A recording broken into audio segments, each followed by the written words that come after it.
Shalom à toutes et à tous, dans le beau nom de Yahshua, Hamashiach ben Yahweh, le Fils de Yahweh, notre Elohim, notre Abba des cieux, notre Créateur. Amen. Aujourd'hui, lecture de la paracha Massé dans Bemidbar, les Nombres, chapitre 35. Yahweh parla à Moshe dans les plaines de Moab, près du Jourdain, du Yarden, vers Jéricho, en disant: Avertis les enfants d'Israël qu'ils doivent donner aux Lévites, sur leur part de possession, des villes pour qu'ils y habitent, outre une banlieue autour de ces villes que vous leur donnerez également. Les villes leur serviront pour l'habitation et les banlieues seront pour leur bétail, pour leurs biens, pour tous les besoins de leur vie. Ces banlieues des villes que vous donnerez aux Lévites comporteront à partir du mur de chaque ville un rayon de 1000 coudées. Vous mesurerez extérieurement à la ville 2000 coudées du côté de l'Orient, 2000 coudées du côté du Midi, 2000 du côté de l'Occident et 2000 du côté du Nord, ayant pour centre la ville. Telles seront les habitations de leur ville. Ces villes que vous devez donner aux Lévites sont d'abord les 6 villes de refuge que vous accorderez pour que le meurtrier s'y retire. En outre, vous y ajouterez 42 villes. Total des villes que vous donnerez aux Lévites, 48 villes avec leurs banlieues. Pour ces villes que vous devez distraire de la propriété des enfants d'Israël, vous exigerez davantage de la plus grande tribu, à la moindre vous demanderez moins.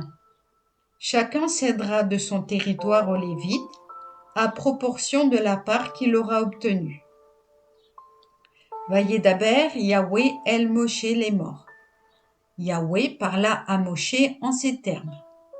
Parle aux béné d'Israël et dis-leur: Comme vous allez passer le Jourdain pour gagner le pays de Canaan, vous choisirez des villes propres à vous servir de cité d'asile. Là se réfugiera le meurtrier, homicide par imprudence. Ces villes serviront chez vous d'asile contre le vengeur du sang, afin que le meurtrier ne meure point avant d'avoir comparu devant l'assemblée pour être jugé. Quant aux villes à donner, vous aurez 6 villes de refuge. Vous accorderez 3 de ces villes en deçà du Jourdain et les 3 autres dans le pays de Canaan. Elles seront villes de refuge. Pour les bénés d'Israël, comme pour l'étranger et le domicilié parmi eux, ces 6 villes serviront d'asile où pourra se réfugier quiconque a tué une personne involontairement.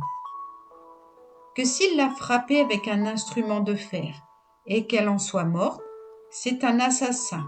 L'assassin doit être mis à mort.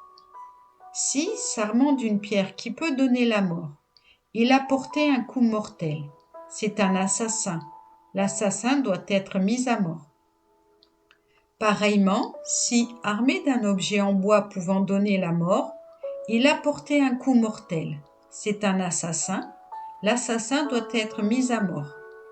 C'est le vengeur du sang qui fera mourir l'assassin.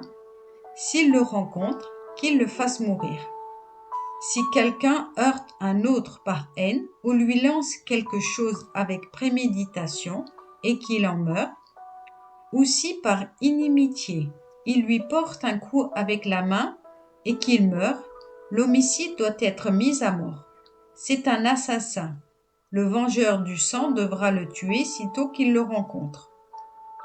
Mais s'il l'a heurté fortuitement, sans hostilité, ou s'il a jeté quelques objets sur lui sans dessein de l'atteindre, si encore, tenant une pierre qui peut donner la mort, il l'a fait tomber sur quelqu'un qu'il n'avait pas vu et le fait mourir, sans d'ailleurs être son ennemi ni lui vouloir du mal, l'assemblée sera juge entre l'homicide et le vengeur du sang, en s'inspirant de ces règles. Et cette assemblée soustraira le meurtrier à l'action du vengeur du sang, et elle le fera reconduire à la ville de refuge où il s'était retiré.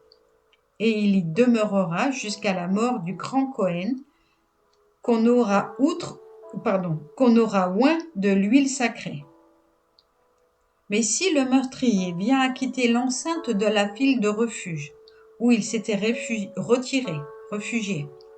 et que le vengeur du sang, le rencontrant hors des limites de son asile, tue le meurtrier, il ne sera point punissable, car le meurtrier doit rester dans son asile jusqu'à la mort du grand Cohen.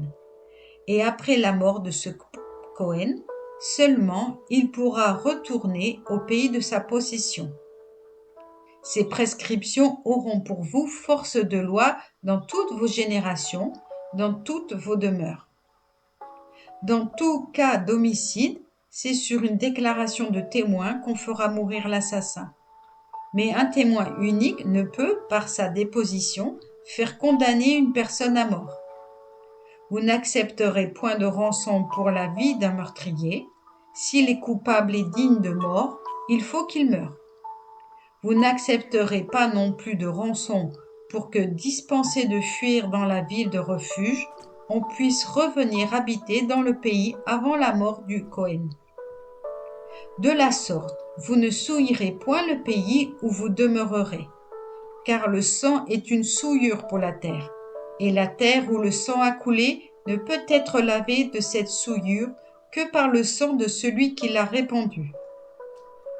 Ne déshonorez point le pays où vous habiterez, dans lequel je réside, car moi-même, Yahweh, je réside au milieu des béné Israël. Amen.